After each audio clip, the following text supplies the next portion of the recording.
La richesse du pays n'est pas déterminée par le montant d'or, de coltan, de bauxite, de pétrole, de bois qu'il regorge. La richesse d'un pays est beaucoup plus profonde que ça. La richesse d'un pays dépend du montant de cerveau et de quotient intellectuel que le pays possède. Vous pouvez avoir tout l'or du monde, le diamant, le pétrole, le cobalt, le coltan. Si vous n'avez pas de cerveau, vous n'avez absolument rien. Vous êtes pauvre. Au fait, vous êtes très pauvre. Imaginez une personne qui se présente dans un coin où il ramasse du coltan, de l'étain, tout le reste. Qu'est-ce qu'il pourrait bien faire avec ça s'il ne sait pas comment développer, comment transformer, comment appliquer? Imaginez-vous une personne qui a le lithium, la meilleure de qualité. Qu'est-ce qu'il en fera s'il n'a pas la connaissance sur comment transformer ça? Absolument rien. C'est un pauvre. C'est un villageois pauvre qui vivra de la quête, de la chasse et de quoi encore? C'est ça. Riche. Donc, tu as le bauxite, tu as le coltan, tu as l'or, le diamant, le pétrole, le lithium, le copper, cuivre. Si tu n'as pas la richesse, tu es pauvre. C'est ça la réalité de l'Afrique. La réalité de l'Afrique, malheureusement, est additionnée à la mendicité, à l'escroquerie et à la corruption. Donc, la pauvreté additionnée à la mendicité, à l'escroquerie et à la corruption. Pauvreté additionnée à la corruption, c'est encore pire. C'est pire qu'être pauvre, simplement. L'Ouganda fait quelque chose de très intéressant. Je pense que c'est une leçon que beaucoup de personnes pourraient en tirer. Le président ougandais, Museveni, quelqu'un de très intéressant, Yoweri Museveni, il y a très longtemps, en 1986, en fait juste avant 1986, les Anglais sont venus faire une prospection en Afrique pour essayer de voir un peu ce qu'il y avait, qu'est-ce qu'on peut trouver. À l'époque, vous savez, l'Ouest, c'est-à-dire l'Occident, était en conflit avec l'Union soviétique. Ils ne pouvaient donc pas coopérer sur le plan économique et tout le bazar. Ce qui s'est passé, c'est quoi? Ils sont venus en Afrique pour chercher, ils avaient besoin de gisements de pétrole. Voilà, vous savez comment développer tout ça, l'industrie et tout le reste. Les Anglais sont venus en Ouganda, ils ont fait leur scannage, ils ont découvert qu'il y avait beaucoup de pétrole, un gisement de pétrole autour du lac Albert. Lac Albert qui est juste entre l'Ouganda et la République démocratique du Congo aujourd'hui, ex-Zaïre. Le Zaïre était bien, c'était beaucoup mieux. Les Zaïre, à l'époque de Zaïre, les Zaïrois étaient des hommes forts, des hommes braves et courageux, des hommes respectés en Afrique. Vous vous en souvenez? À l'époque du Zaïre, parce que tous les Africains voulaient devenir comme les Zaïrois. Aujourd'hui, les Zaïre est devenu le Congo. Enfin bref, passons à autre chose. Alors à l'époque, après avoir scanné, après avoir recherché, les Anglais ont trouvé qu'il y avait du pétrole en Ouganda. Alors ils ont venu discuter avec le président, proposer des contrats pour essayer de travailler ensemble. Vous savez comment ils font très souvent. Écoutez, il y a du pétrole ici chez vous, dans le lac Albert, on voudrait extraire le pétrole, chercher des moyens de commercialiser. Vous offrez un peu d'argent, nous aussi on se fera de l'argent. Et tout le monde sera gagnant, gagnant, bénéficiaire. Ce président est très malin. Le président Yoweri Museveni est très malin. Il est au pouvoir depuis 1986 jusqu'à aujourd'hui. C'est quelqu'un de très malin, de très intelligent, de très sage. Peu importe, il n'y a personne de complètement parfait, mais c'est une personne, en tout cas, très intelligente par rapport à beaucoup de présidents africains. Qu'est-ce qu'il dira? Bon, messieurs les Allemands et les Anglais, vous êtes venus pour faire votre prospection, vous avez trouvé du pétrole, vous voulez faire un contrat intéressant avec nous. Malheureusement, ce que vous nous offrez comme contrat, on a vu, mais je ne suis pas intéressé. OK? On n'est pas intéressé. Il a renvoyé les gens. Ils étaient surpris. Comment est-ce que tu peux refuser un contrat aussi pimpant venant de l'Angleterre? Ça n'a aucun sens. Qu'est-ce qu'il fera? Il va chercher parmi sa population des gens compétents. Il appelle son secrétaire. Est-ce qu'il y a une personne qui s'y connaît dans le pétrole? On a dit non. On a quelqu'un ici qui est expert. On a appelé l'expert pour qu'il discute avec les Anglais. L'expert est venu, il a découvert que l'expert était en effet un Ghanéen, un monsieur Ghanéen, qui n'était pas vraiment expert en pétrole. C'était une personne qui se chargeait des documents administratifs du pétrole ou du carburant qui venait en Ouganda. Ce n'était pas vraiment un expert. Il a dit, je ne peux pas associer un Ghanéen avec ces Anglais, sinon il va me rouler. Il a dit, non, on ne veut pas votre contrat.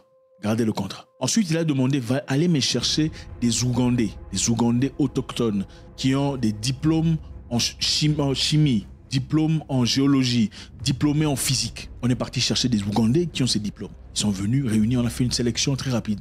Il a envoyé une centaine de personnes en formation pour aller savoir, étudier le pétroleum. Je ne sais pas comment vous appelez le pétroleum en français. Étudier le pétroleum, non? Le pétrole, peu importe. Vous les experts en français, les experts en français. Les experts en français, vous êtes là? Les Africains experts en français. Le pétroleum, c'est quoi en français? L'étude de pétroleum.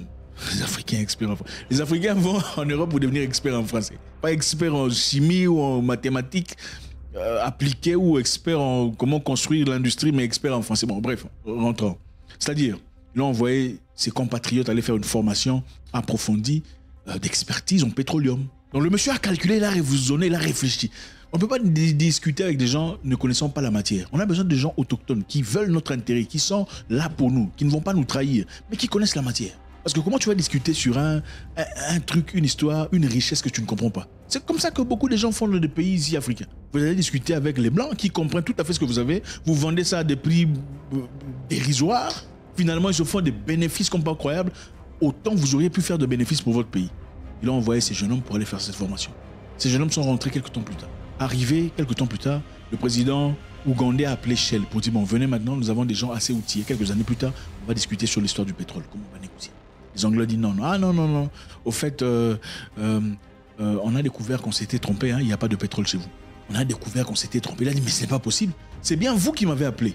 On me dit qu'il y avait du pétrole. Vous avez vu, vous avez fait votre... Ah, tout ça là, vous avez découvert du pétrole. Maintenant là, j'ai des gens qui sont assez compétents, qui peuvent discuter avec vous dans la lingo, le langage. Vous me dites que le pétrole n'est pas là. Au fait, on s'était trompé.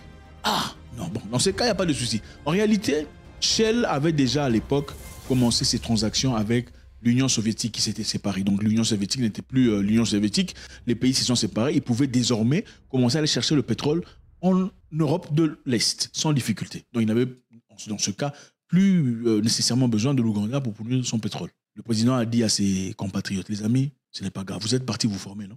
Vous-même là, ils ont dit qu'il n'y a pas de pétrole. Vous cherchez le pétrole, il faut trouver ça. Donc dès le départ, ils ne savaient pas qu'ils avaient le pétrole.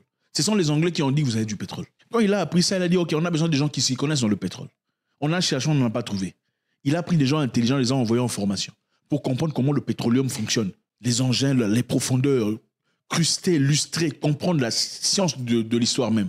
Ces gens sont rentrés. Mais ils ne savaient toujours pas où se trouvait le pétrole. Ils avaient une idée, en tout cas embrouillée, mais ils savaient qu'il y avait le pétrole. Il a dit, votre intelligence là, l'école qu'on a appelée, allez chercher, allez trouver le pétrole. Ils ont fait des recherches pendant des années, des années, des années. Finalement, ils ont trouvé le pétrole. Et au moment où je vous parle, c'est la deuxième série de gens qu'on renvoie encore pour aller faire une formation sur le pétroleum. Et maintenant, ils travaillent en partenariat avec des grandes entreprises, avec des grands pays, des grandes organisations pour produire, pour bénéficier de ces pétroles. Et vous savez, très récemment, on vous a fait une vidéo pour vous parler de l'extraction de pétrole en coopération entre l'Ouganda et la Tanzanie. Extraire le pétrole de lac Albert jusqu'à voilà, le port tanzanien pour voilà, exporter dans le monde. Qu'est-ce qui s'est passé ensuite? Pour ceux qui nous ont suivis ou pas. L'Europe s'est réunie dans leur parlement disant non, l'Ouganda ne peut pas produire son pétrole parce que ça détruit la faune et la flore, les forêts, les animaux. Si l'Ouganda produit son pétrole, c'est-à-dire si le pétrole quitte lac Albert jusqu'à machin histoire Tanzanie, ça va détruire la faune, donc la flore, les animaux vont perdre leur location, leur habitation, les Ougandais villageois vont perdre leur habitation. Donc voilà, comme s'ils s'inquiétaient pour les animaux. Enfin, évidemment, on sait qu'ils aiment beaucoup plus les animaux qu'ils aiment des humains. Ça, c'est clair. Ils se sont inquiétés pour les locaux, c'est-à-dire ils vont perdre leur histoire. Je suis grave, hein. Il faut me donner un truc comme ça. Comprenez, bon, encore Scandinavie, le froid là-bas, quand tu es ici, ça devient compliqué, tu commences à suer. Merci. Le monsieur a investi dans sa population. Et aujourd'hui, on le combat parce que, ce n'est pas seulement parce que c'est le réchauffement climatique, c'est aussi parce qu'initialement, il a refusé d'accepter le contrat qu'on lui a présenté. Il est d'abord parti envoyer ses enfants ailleurs pour faire une formation, pour revenir représenter de manière compétente les intérêts du pays. On ne veut pas vous voir vous développer. On ne veut pas vous voir vous développer. On connaît beaucoup de pays africains ici où on vend des minéraux, on vend des sites de mines, on vend la richesse à un prix dérisoire pour des profits personnels. Et égoïste, c'est inacceptable. Quel genre d'humain? Quel genre d'humain? Quel genre d'humain? Comment peux-tu vouloir manger des centaines de millions de dollars toi-même pendant que les gens souffrent? Il n'y a pas d'hôpitaux, il n'y a pas de routes, il n'y a pas d'école, il n'y a pas de l'eau à boire. Et tu dors et tu te réveilles, tu es un humain. Tu n'es pas un humain.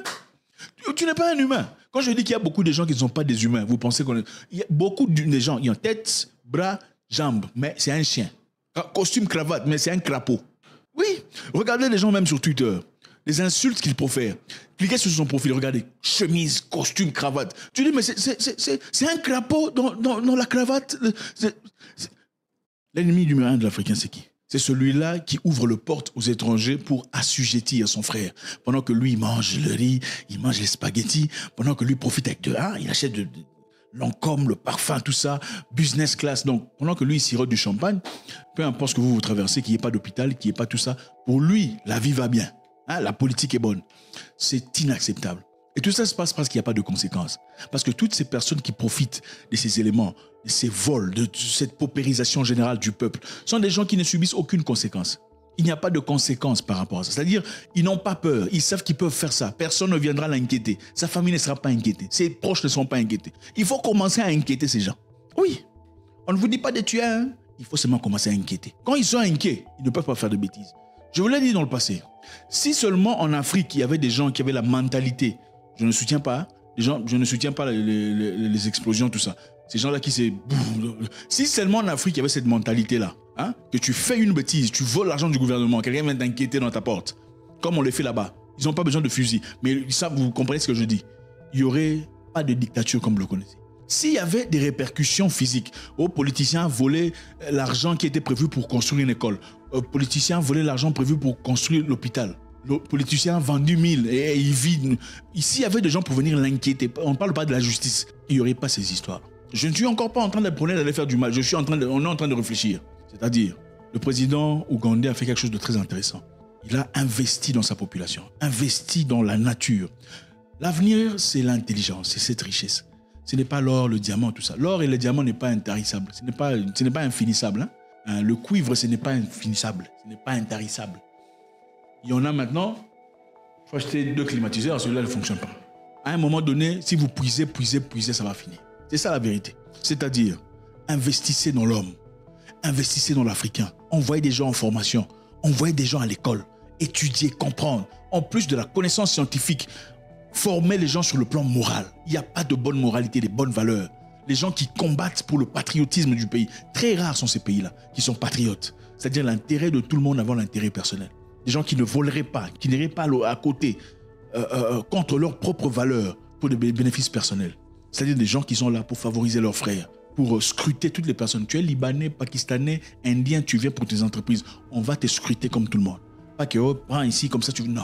On va te scruter comme c'est ça le début des choses. Ce qui est important de retenir ici, je pense qu'on peut tirer des leçons très claires du président ougandais ou de l'Ouganda, dans ce cas ici. Je m'en fous de ce que vous ressentez pour eux par rapport à autre chose. Mais dans ce point-ci, je pense qu'il est important de savoir former sa population. C'est bien triste de voir dans un projet de construction de stades de football ou un projet de construction de route qu'il faut inviter des gens à l'extérieur. Vous invitez les Chinois pour venir travailler, ils viennent, ils travaillent. Pas seulement ils travaillent, ils embauchent seulement des Chinois pour des travaux clés, n'est-ce pas? Ils font le travail, ils finissent le travail. Après avoir fini, ils se barrent. Il n'y a pas de transfert de technologie. Vous comprenez? Donc, ils viennent, ils construisent la route pour vous, ils s'en vont et vous n'apprenez rien du tout. Il n'y a aucune étude, aucune application. C'est-à-dire, il n'y a pas de connaissances évoluées auprès de vous. Ils vous ont construit la route, le stade, peu importe, l'hôpital, ils sont partis. Prochainement, quand vous aurez besoin de stade, d'hôpital ou quoi que ce soit, il faudra encore appeler ces mêmes personnes. Pourquoi? Parce qu'il n'y a pas d'investissement chez les enfants du pays. Deuxièmement, on peut justifier ça disant quoi? Quand tu emmènes les enfants du pays, ils ne font pas le travail correctement. C'est vrai, c'est vrai. Voilà pourquoi il faut chicoter certaines personnes. Oui, je vous dis, vous savez, en Afrique, il y a des gens, il faut chicoter. Il y a des gens ici, chez nous, il faut les chicoter pour qu'ils redeviennent. C'est ça la vérité. Moi, je sais pas, c'est votre problème. Il y a des gens, pour qu'ils vous comprennent, il faut une nouvelle forme. Les gens ne comprennent pas au même degré. C'est ça. Pour ces gens-là qui viennent faire le travail et qui ne le font pas correctement, il faut les mettre à côté. S'il n'y a pas un moyen de punir, en tout cas, il faut en trouver. Il faut sélectionner la crème de la crème. Pas seulement sur le plan scientifique, la crème de la crème africaine sur le plan valeur. C'est important. Il ne suffit pas d'être licencié pour être en politique. Il faut être un licencié ayant des bonnes valeurs, prouvées. Il ne faut pas engager, employer, voter des gens qui ont volé dans le passé. Non, ils ont un palmarès clair de vol, de pillage, mais vous les votez. Ça n'a aucun sens. Il faut investir en l'Africain. On a besoin, au lieu de dépenser de l'argent dans des événements sans importance, oh Miss, comme ça, oh Miss, tout ça, vous donnez beaucoup de $100 000, Miss, pourquoi pour cette... Pendant qu'il y a des abrutis et des gens intelligents aussi qui ne sont pas financés, des gens intelligents, des scientifiques, des jeunes personnes qui peuvent accomplir de grandes choses, mais qui sont incapables de faire parce que personne ne les regarde. Comment pensez-vous pouvoir créer des ingénieurs si vous n'investissez pas chez ces jeunes-là qui sont ingénieurs? Comment pensez-vous pouvoir créer une Afrique évoluée, technologique, si vous ne donnez pas de l'argent à ces jeunes personnes qui apportent des idées intéressantes? Il y a un moyen très, très efficient de faire ça. Faire des compétitions de l'intelligence. Celui qui est le plus intelligent lui donne $100 000. Regardez combien d'intelligents personnes vous allez avoir. C'est aussi simple. Célébrez les gens intelligents. Chantez-les dans les chansons. Au lieu de chanter les abrutis qui ont de l'argent dans l'espoir d'aller mendier auprès de... C'est ça que vous faites. mendier.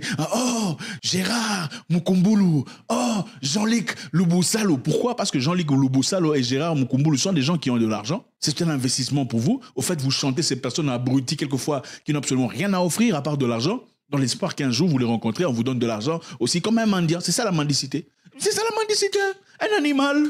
Un animal sans dignité, sans honneur. Un humain sans honneur et n'est pas digne de vie. C'est ça la vérité. Célébrons les gens qui travaillent. Célébrons une jeunesse qui avance, créative, une jeunesse technologique, une personne qui apporte quelque chose de nouveau. Il y en a à profusion, nous en avons beaucoup, mais ils sont ignorés. L'Afrique de demain, c'est vous.